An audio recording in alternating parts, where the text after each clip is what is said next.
This is Chicho. As always, welcome to my channel. Now, what I'd like to do is I'll tell you a little story about how I ended up getting my first job as a geophysicist. Okay. As I mentioned before, I worked as a geophysicist in the previous video, or one of the previous videos. I share some of the stories that I have regarding being a geophysicist and some of the experiences I had and what being a geophysicist sort of entails, right? But I really didn't, actually I didn't tell you guys in that video how I ended up getting my first job as a geophysicist, right? And I'd like to share that with you because it was, with certain moments in your life, you only realize how important they were in retrospect. And this was an extremely important moment, sort of that set me on the path to become a geophysicist. And I only realized it much later, right? At the time it was important to me because I was looking to get this job, but I didn't realize how important it was going to be in molding who I am and in sort of directing me down this path, right? So let me set the stage for you, okay? When I was in university, I was in a co-op program. If I can recommend, if you're going to go down the university, college, whatever higher education or more education that you want to get, if you can, for sure enroll in a co-op program, because co-op program, they sort of, you get education and then you get some schooling, and then you go into the workforce and you do jobs, right? You work in the fields that you're interested in or the fields that you accidentally find yourself in, right? And I was in my second year university, second co-op term, my second work term basically. My first work term I worked in construction, sort of building roads, walls, concrete. There was a lot of concrete and building roads and stuff like this, sort of testing stuff and writing reports and just putting on a white hat, as if that means anything, and just being there, right? And I've been around construction all my life, so it wasn't really something that I was interested in pursuing as far as long term went, right? So my second work term, second co-op term, basically what happens, if I should give you the background on how this works. Basically you go to school for a while, and then every work term, and it switches up between what year you're in and whatever not, right? What stream you're in, but every 4 months or so, companies basically place ads looking for people to hire, looking for students to hire. And the reason they do this is because by getting employees, by getting students to work for your company, either through college or university or whatnot, even high school I think has this, certain high schools anyway, the government subsidizes some of that work, right? So when a company hires a student, they don't take on the burden of the full salary that they're going to give, or the full hourly wage that they're going to give the student, right? The government takes on it. I think it's half the cost of that, right? So the company gets a bonus because they get someone to work for them at half the price of hiring someone straight out. The student gets something amazing because they get work experience, which is in general way more important than school experience. In general, they go hand in hand, right? I don't want to trash school, but work is huge, right? And the government gets a benefit because students are being trained to go into the workforce, and the economy grows, and so on and so forth and so forth, right? So it's beneficial to everybody. So I was in my second co-op work term, and I looked up all the job postings, and because I was in the geophysics program, earth science, I was specifically looking to do geophysics. I didn't want to go into geotechnical or anything like this, or I really wanted to focus on geophysics, right? And as you can tell, or guess anyway, there aren't that many geophysics jobs around, right? There aren't too many people studying, and there aren't too many jobs offered. so it was a handful of geophysics jobs. I think there was like 5 or 6 of them or so. So I applied to all of them. There was two sort of I was eyeing. One of them I didn't even get an interview. I didn't even get called in to get an interview, and the other one I did get called in for an interview, right? And during that time when you're in school, you don't know any better. So I dressed up in my interview gear, which would have been a suit or whatnot, and went to the area where the employees were being linked up with the students that were applying for the jobs at the university. So you're sort of being herded into these areas, and you're sitting in these rooms, little cubicle areas, and you're being called in to go interview with whoever's hiring, whoever's looking for someone to hire, right? And for me, this interview that I went to, I was in a room waiting for, I think it was like either 5, 6, 7 people that were looking, that were being interviewed for this job as well, right?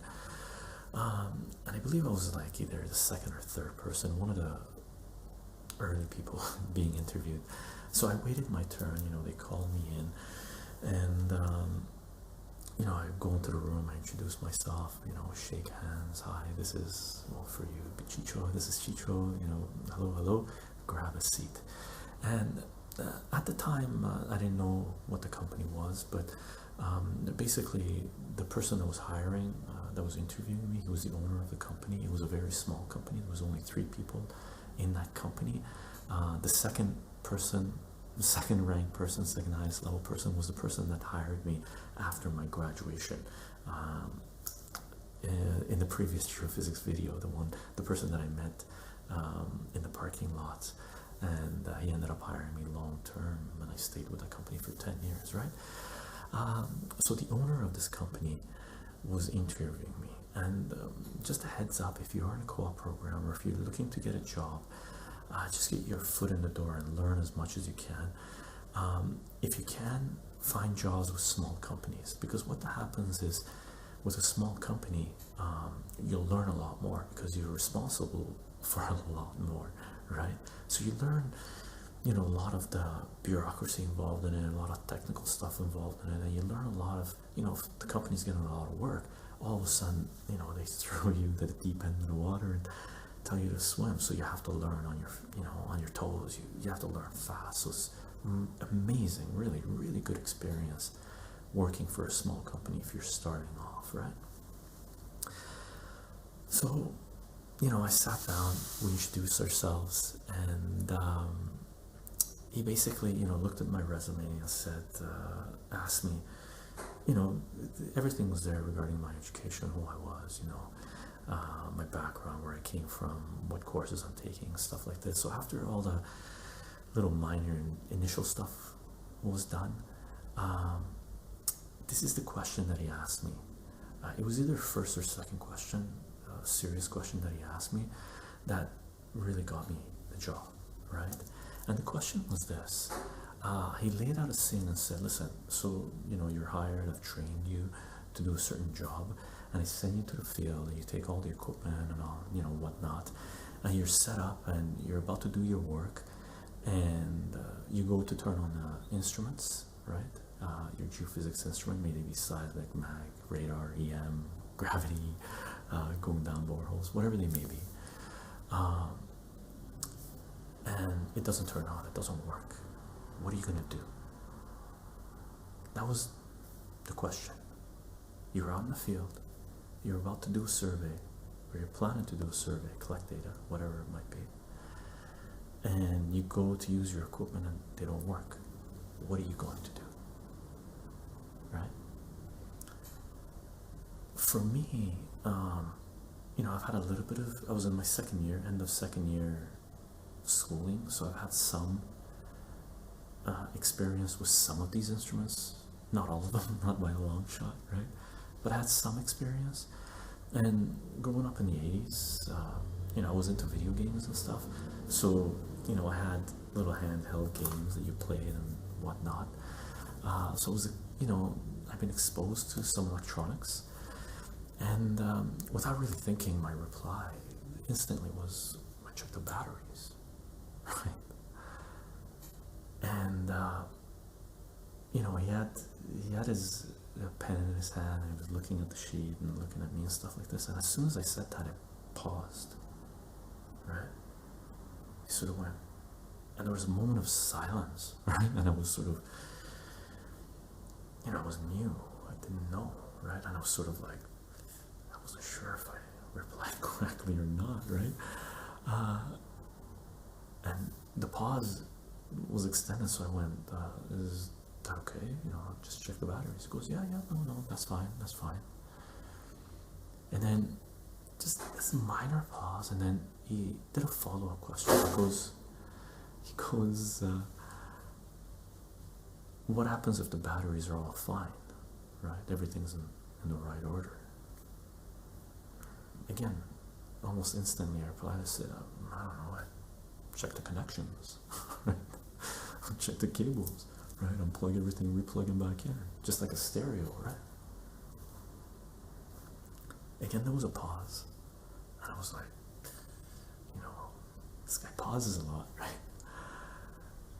And then he turned to me and said, listen, just want to let you know, you're hired. And I went, what? And he goes, you're hired, because those are the answers I was looking for, right? I sort of went, what do you mean, right? So I started asking him a question, what do you mean, that's it?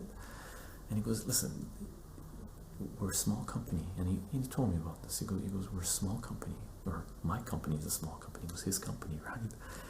And if I train you for something and I send you to the field, and if things aren't working, I don't want you to call me, you know, for every little problem, right? I don't have time to deal with it, right? He wanted basically problem solve, someone who's going to deal with any problems that come up as best of his ability. And after he's tried everything, and if nothing works, then he puts a call into the office, right? Because if I'm out in the field and things aren't working, it'd be ridiculous for me to call the office right away and have them walk me through what I need to do to check to make sure everything's happening. It's like calling computer support, right? The first thing I ever do when I call any software, computer, what kind of electronic or cable's not working, whatever it is, whenever someone comes on the line, the first thing I do, I've already turned on and off the computer, I've checked the connections, I've set the reset button, you know, I do all that, right? There's a reason why I'm calling it, and that's what he wanted. He wanted there to be a legitimate reason to call into the office, right? And after, you know, the interview, and he basically told me, look, you might be having other interviews. If they do offer you the job, don't accept. He told me I'll get the paperwork done up right away, and then you can accept and you're hired.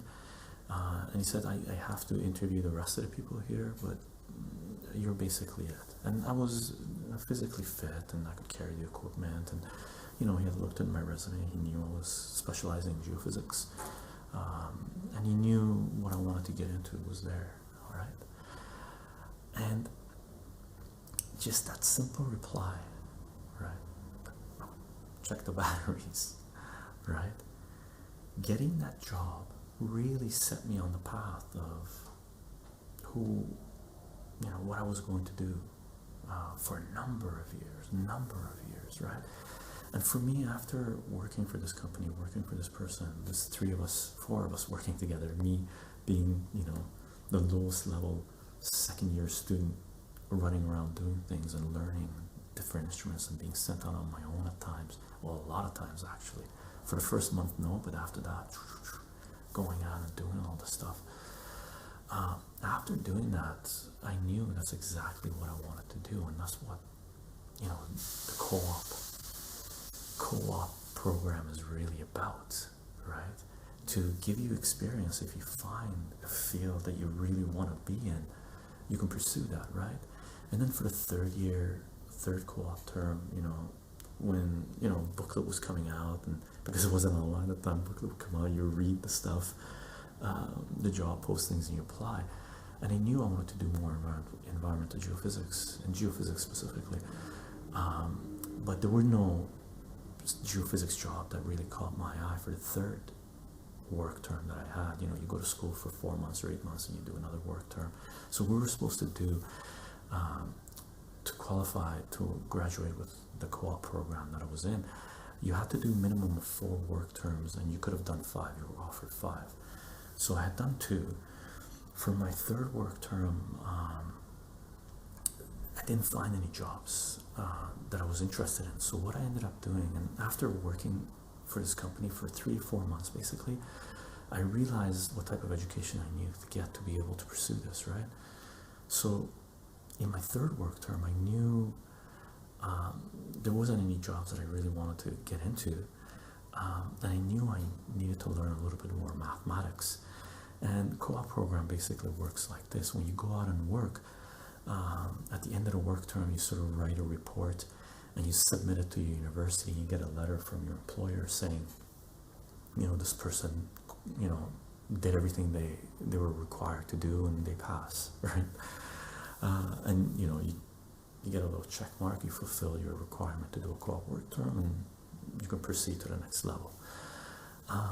So for my 3rd work term, I couldn't find any jobs that I wanted to do, and I was lucky enough to have a family member at the university where I could use to say I was working for, because after working doing the geophysics, I realized I needed more mathematics, and I wanted more mathematics knowledge. So instead of so what I ended up doing was basically telling the university that I was working for this family member, and we made it a confidential work term, so I didn't have to submit a report, right? Because you could work for someone and they could say it was a confidential work, so they didn't want this information shared with the school, right? So we made it confidential, and you know, I did some work,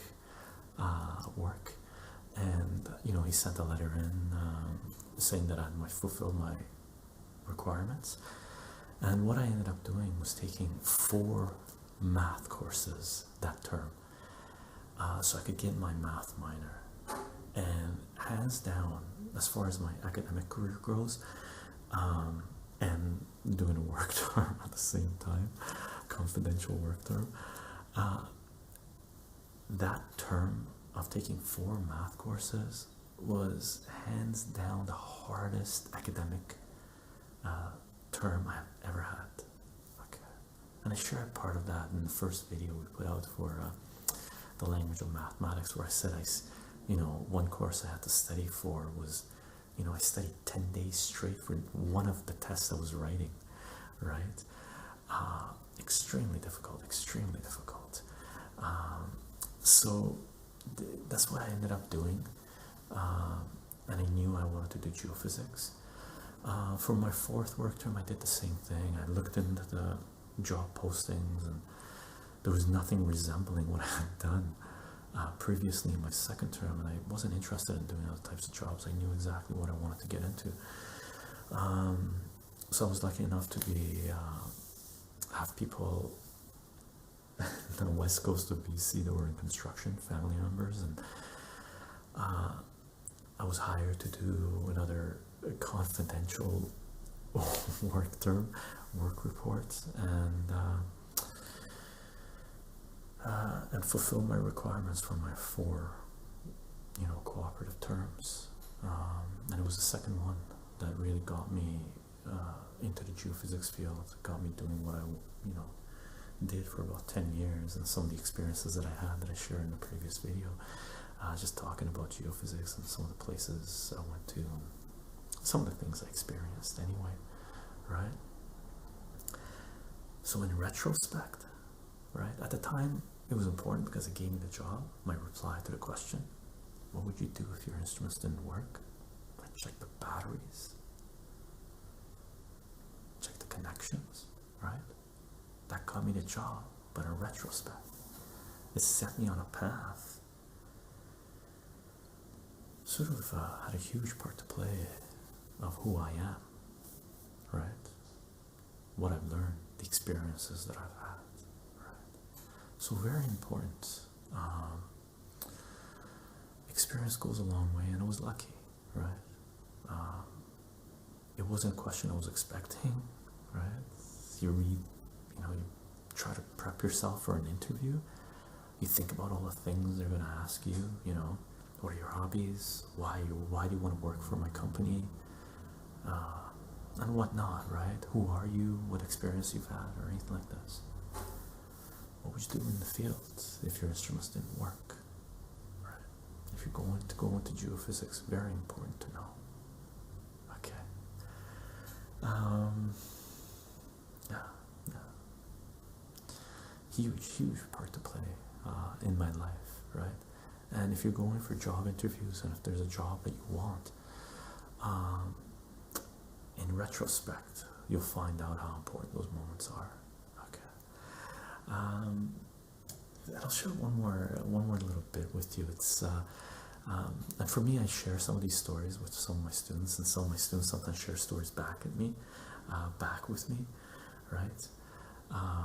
One of the stories that I shared with you guys before was the 10 by 10 math puzzle game, right? One of my students showed me a game. I think I was showing him games, and we're interacting, and he was playing a game while we're having math sessions, just a steady math session. I asked him what it was and stuff like this, right? And I take some of the stories that my students tell me to heart, and I use them, right? And one story that one of my students told me was regarding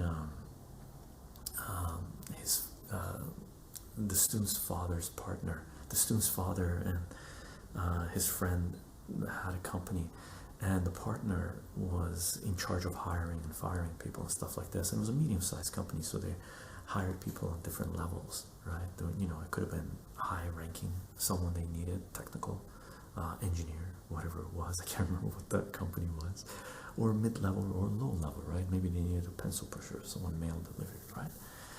And my student, the girl, told me that her dad's partner had told her that the first question that he asks of anyone he's interviewing for, irrelevant of what position, what level they're on, right?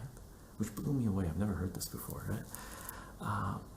Basically, she said the first question that he asks everyone, he turns to them, looks at them, and says, "What's an eighth?"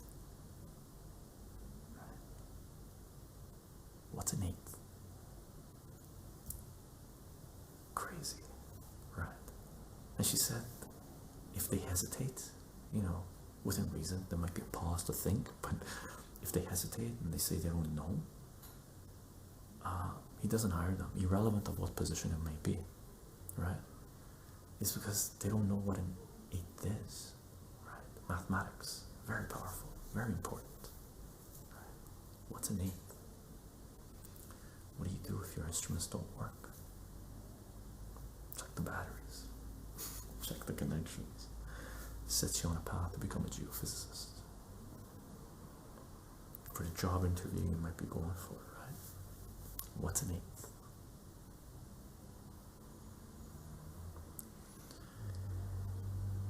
I'll see you guys in the next video. Bye for now.